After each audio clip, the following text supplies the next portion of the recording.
Hello everyone! Today we'll be learning about communication apprehension. In this lesson, we'll be discussing what communication apprehension is, what causes it, how to reduce it both before and during a speech, the different kinds that people experience, and finally, we'll debunk some common communication apprehension myths. Communication apprehension is an individual's fear or anxiety associated with either real or anticipated communication with another person or persons. The term was coined by James C. Microteaching in 1970 as a way to measure anxiety about oral communication. The definition was updated in 1982 to include all forms of communication following research connecting it to singing and writing apprehension. Today, the topic remains one of the most researched in the field. Communication apprehension is our mind's response to evaluation. It becomes physical as our body responds to the threat that our mind perceives. Our minds have a hard time distinguishing between a psychological threat and a physical threat, so our adrenal system shifts into overdrive. This prepares our bodies to function at the maximum physical efficiency. The adrenaline produced in response to the perceived threat initiates our fight or flight response, but instead of doing either, we just stand and speak. The physical sensations that we experience as a result of communication apprehension are a pounding heart, clammy hands, sweat, nausea or the feeling of butterflies in our stomach, shaking, rapid breathing, a quivering voice or dry mouth, nervously pacing back and forth, and in extreme cases, lightheadedness or dizziness. These physiological changes are designed to contribute to the efficient use of our muscles and expand available energy. Our breathing becomes rapid so more oxygen can reach our muscles, and adrenaline rushes through our body to tell it to speed up its movements. Because of this, standing behind a lectern may produce trembling or shaking. Even the most experienced speakers feel some physical responses to communication apprehension, but they've learned to channel that energy to create animation and stage presence. Next, there are 4 milestones in speech giving. However, apprehension is not always constant through all of them. Anticipation refers to the minute prior to giving the speech. Confrontation is the first minute of the speech. Adaptation is the last minute of the speech. And release is the minute immediately after the speech. Communication apprehension typically peaks in the first 2 stages, so we'll next discuss some techniques to reduce it as much as possible. There are some ways that we can reduce anxiety before getting front and center. First, since apprehension begins in the mind, so should our efforts to reduce it. Cognitive restructuring may include thinking of our speech as an exciting opportunity instead of a dreaded obligation. Positive self-talk is another way to ease anxiety in your mind. This could include reminding yourself that the audience doesn't know your speech, so they won't even know if you mess up. The more prepared you are when you walk in the room, the more likely you are to give a successful speech. We can't predict everything that'll happen when we're speaking, but the more we prepare for possible unknowns, the less of them there will be. It also helps to gain as much knowledge as you can about who you'll be speaking to, where you'll be speaking, what you'll say, and how you want to say it. The audiences that we imagine are almost always scarier than in reality. Since apprehension is usually highest in the beginning of a speech, try opening in a way that prompts the audience to respond. This directs the attention from you to the audience, and you'll feel successful when they participate. Also, the more information that you have on your audience's characteristics, the better you can craft your message for them to understand. Next, clearly organizing the main points of your message will help you remember them when you're nervous. Creating an outline is a great way to get organized. It should be simple and only include your most important points, and using visual aids could also act as an outline during your presentation. Memorizing your speech word for word will cause more pressure and you'll be more likely to mess up. Instead, just try to remember your 3 to 5 main points. Your speech should sound as natural as possible.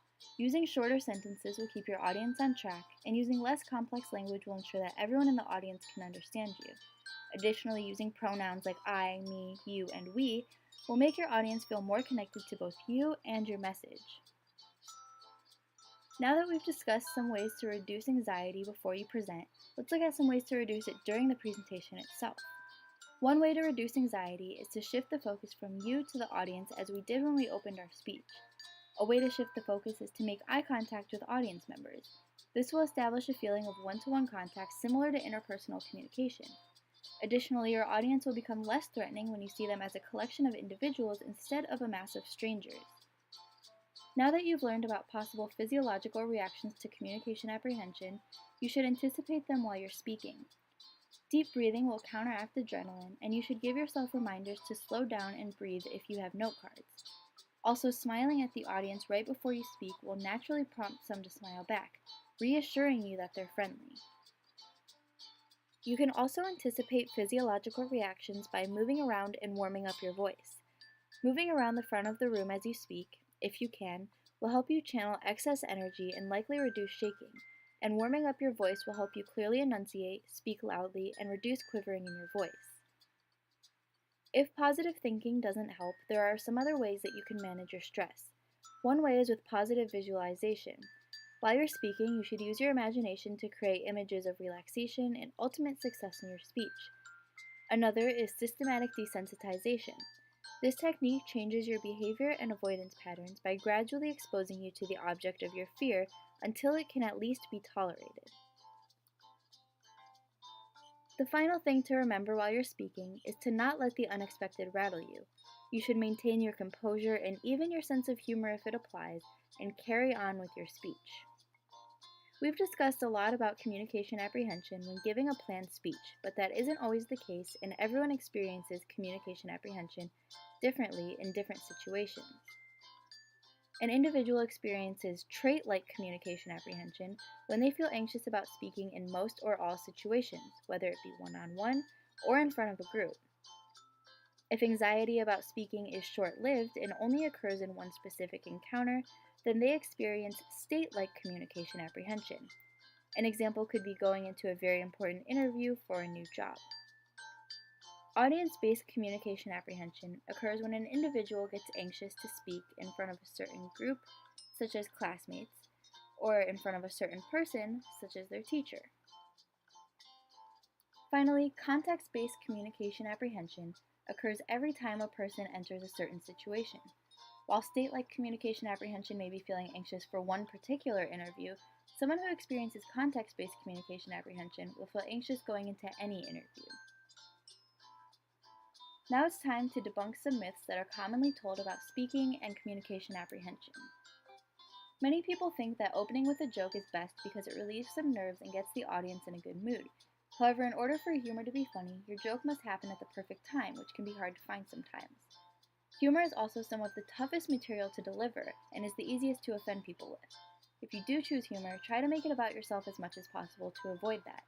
And if your audience doesn't laugh at your joke, then you're likely to feel more nervous, which is the opposite of what you're aiming for. I'm sure we've all heard the advice, just picture them naked, when we're nervous to speak in public. However, that doesn't actually help. Your audience consists of real people who can connect with you and your material, but imagining them may misdirect your focus from those real people in front of you to the imagined ones in your head that are likely to be more threatening. While it may seem that memorizing your speech word for word will make you feel more prepared, that's not the case. You will be more likely to mess up because you're trying to remember a lot of information when it's much easier just to remember your 3 to 5 main points. By overloading your brain, you're creating the perfect opportunity for your mind to go blank. This could also make your speech sound mechanical, and you could lose the audience's interest. Although it may feel like everyone can see how nervous you are when you're speaking, it's usually the case that they can't, and worrying about how others are perceiving you is only going to add to the anxiety that you're already experiencing. Don't apologize for your nerves or your body's response to them, because the audience probably didn't notice until you said something, and now you're both only focusing on that instead of your message. And don't forget that a little bit of nerves can be a good thing. They can help create energy, character, and presence while you're speaking.